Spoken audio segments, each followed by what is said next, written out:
Welcome to Solo Travel Adventures, my sisters. Don't let fear hold you back from traveling alone. I want you to gather your courage, listen to inspiring stories, and learn how to travel solo while safely navigating new places from this show. I'm Cheryl Esch, solo travel advocate and travel coach, and I want you to have a transformative experience when you travel solo. So pack your bags, book your flight, and check one more time for that passport. It's time to explore the world.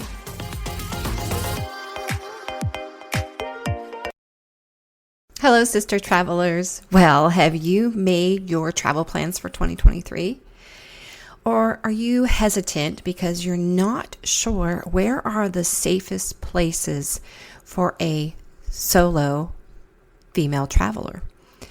Well, I have a list today that I have comprised of my top 10 choices. Some are based on my own experience of being in that country and feeling very safe as a female, and others are compiled from multiple lists, and I've combined them and pulled together 10 that I feel are very safe for women to travel solo in. So let's get started. So the first one that I will mention, mainly because I have been there recently, loved it, highly recommend it to anybody traveling.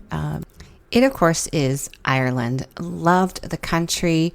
It is very safe. People were very friendly there. So definitely put that on your list as a safe place. Iceland made the list. Now, I have changed my travel plans. I had put Morocco on the list to get to this year, possibly in the fall. But after seeing just some cautions from other people saying that there is still some activity of potential terrorist attacks in that area, so I have replaced that idea of going to Morocco with Iceland. And then the other reason I've wanted to go to Iceland this year is because if you listened to last week's episode, I talked about my son who's in Spain. He's still in Spain right now. And he has talked about going to Iceland next year in 2024 for his spring break. Now, you know me, I have to get there first. I have to beat my son there. So that was the other reason why I want to try to get there maybe this year, later on this year, as a possibility. But I've heard from many people. I've known women that I've worked with that have gone there by themselves and loved it, felt completely safe. And there's plenty of group tours that you could join when you're over there as well. So Iceland definitely makes the list. Netherlands, awesome, because I am going to Amsterdam in April. So I will for sure feel safe going there as a solo traveler. Germany made the list. It is just fabulous. There's so much to do in Germany, beautiful mountains, and just had a friend come back from, of course, doing those Christmas markets in Germany. Very safe. Norway as well, very safe. And then one country that made it, I guess I should say, back on the list, at least from my perspective, or at least my list. It may have always been on the safe list, but it is Australia. Now, Australia has just recently dropped all COVID mandates, unless you're coming in from Hong Kong or China. Now, before that, up until really recently, when the pandemic hit and Australia really locked down really hard, and they continue to for extended period, more so than maybe some of the states did. And so I kind of was crying at some point because I'm thinking, oh my gosh, I'm never going to get to Australia. So I'm very relieved to be able to put Australia back on that list of not only places that I plan to go, but safe places for solo female travelers, right? Lots to see in Australia. The topography is just so vast. And also what got me very excited about Australia is, I'm not sure if any of you watch a Netflix series called Down to Earth. It's with Zac Efron and Darren O'Lean. And I watched first the first season, and the second season just came out. Now, the second season is all shot in Australia, and they talk about the ecosystem, farming, being environmentally friendly, and they show a lot of the topography in Australia, and it can range from these beautiful beaches to kind of almost like the jungle, or so it has vast options. So you probably need to spend definitely more than a week in Australia. So if you're planning to go to Australia, give yourself, I would say, at least 2 weeks to get around to see some of the area.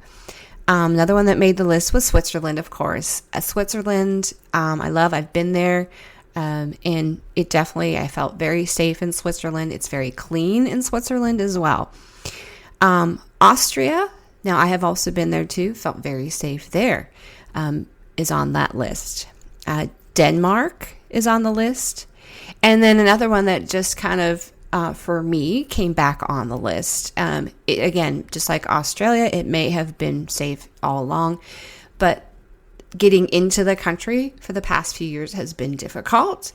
And just recently, Canada, so that is back on the list, has lifted a lot of the COVID mandates that they had prior. So that's all good news for us ladies, right? So those are 10 that I have chosen to be on my list. Now, I do want to share 2 honorable mentions. Okay, these are also very safe places, and I put them together because they're right next to each other. And honestly, if you're going to go to one, you should probably go to the other while you're over there.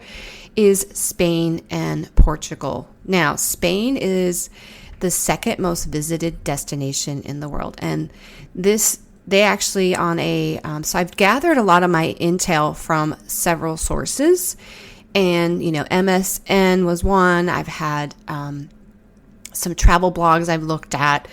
Travel and Leisure had posted the safest countries to visit, but this particular one is the list that I got this from caters to solo female travelers, and they did list Spain, and I do feel it is safe, and it does say it's one of the safest per the Women's Danger Index.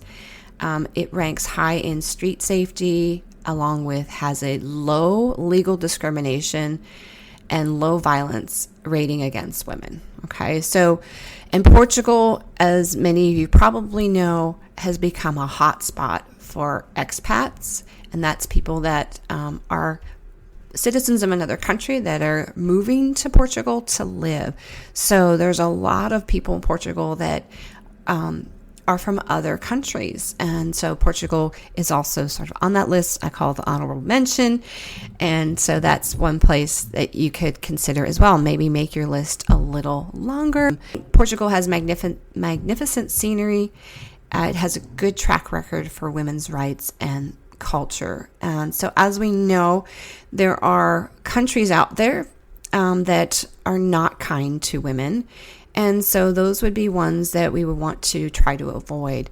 Now, one list, speaking of which, one list mentioned Sweden as a safe, and I put that in quotes, a safe place to solo travel. Now, I follow, and I recommend that you go ahead and follow them as well. I follow them on Instagram, but you could also join their group. It's called Safe Expat. I follow them on Instagram, and they post, cautionary, like whether you should travel to a place or not. It's a great resource. Every couple of days I seem to get, whether a country is safe or not. And they recently posted about Sweden. And although it made it on one of the lists that I was doing my research on, I did not keep it on the list because although Sweden is a beautiful country, it is not safe for women, they say, the Safe Expat group. Now, the Safe Expat company, they offer free service, and I believe the CEO is a woman. Sweden actually has the highest rape crime in Europe. Just knowing that fact just makes me very hesitant about going to that country. the Swedish security received 63% of rape cases, and 15,700 were reported sexual offenses in Sweden, which is very high, considered very high. So I took Sweden off my list there. And as we know, some other countries, some in the Middle East are not female friendly, in that there is a lack of respect for females. So now some people have traveled to these places and felt completely safe and had no issues.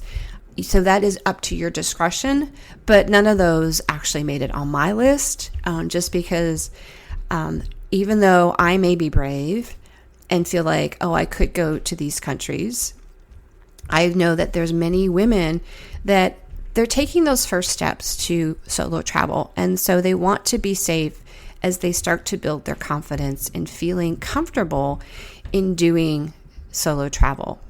So keeping that in mind, I will leave the list in the show notes. But if you remember the list of countries, almost all of them, except for Australia, are in the Northern Hemisphere.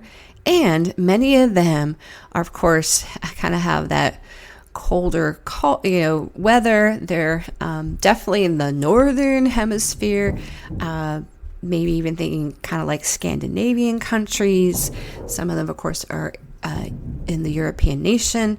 So that it just makes me just very interested. You're not seeing any listed that unfortunately are of like tropical setting, unfortunately, ladies. So if that's something, someplace you'd like to go, I'm sure there are some safe ones, but just be aware that this list I've compiled comes from many sources that do cater to women, and sources that are just in general talking about safe countries to travel solo in. So look at that list.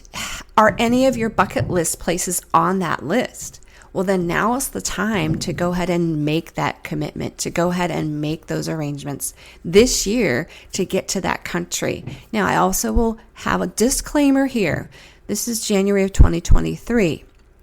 These could change. These could change overnight, folks. There are things that happen. There are natural disasters that happen, such as flooding or tsunamis, that could cause maybe a country that is on the safe list to not be safe anymore due to something that's happened natural disaster wise. Okay, so always keep tabs. Like if you know someplace you're wanting to go, keep tabs, follow it, research it, make sure that it is safe. There's also potential of any country to suddenly be under a terrorist attack or to have political upheaval. For example, on that Safe Expat site, obviously they are recommending no travel to Brazil. Because if you follow the news, Brazil had an election the beginning of January, and on January 8th, there were some protests that are going on. So you want to be aware of what's happening even politically in a country, because that too, that could turn overnight. And so we want to be aware. So this list, and my disclaimer is, it is as of January 2023. These are considered the top 10, or if you count the 2 honorable mentions, 12 safest countries to travel in as a solo female traveler. Now, I find it kind of ironic, but not, that the U.S. was not mentioned at all in any of the lists that I had found. Now, some of that could be the U.S. is so large, and there are pockets of safe places and maybe unsafe places. But I want you to know that is true for any country. Okay, so for example, Spain did make some list for some people, and I used it as an honorable mention. Spain actually makes the list. There's 10 places, 10 cities that are highly known for theft and pickpocketing mostly. And Barcelona is on that list. So there, of course, are always, no matter what country you go to, there are going to be areas and pockets that may not be safe as well. So I'm just saying, do your research. But in general, you can always find on that list of those 10 to 12 countries that I mentioned, you can always find a safe place to travel and feel comfortable in. So I'm hoping you will get on that right now and go ahead and book your flight. Sisters, I hope that list was helpful in helping you make decisions on where you're going this year for your travels. And if you were hesitant, not feeling safe about, or wondering where to go, then I hope you will use this list to determine your next destination in which you will feel safe and will have an amazing time.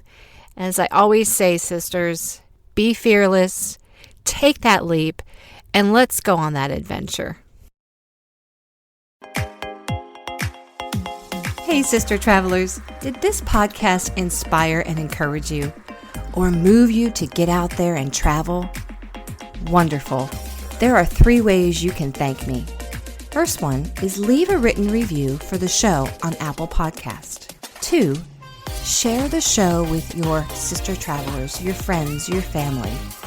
And 3, subscribe to the show so you never miss an episode. And thank you again for listening to the show. Sisters, be fearless, take the leap, and get out there and have an adventure.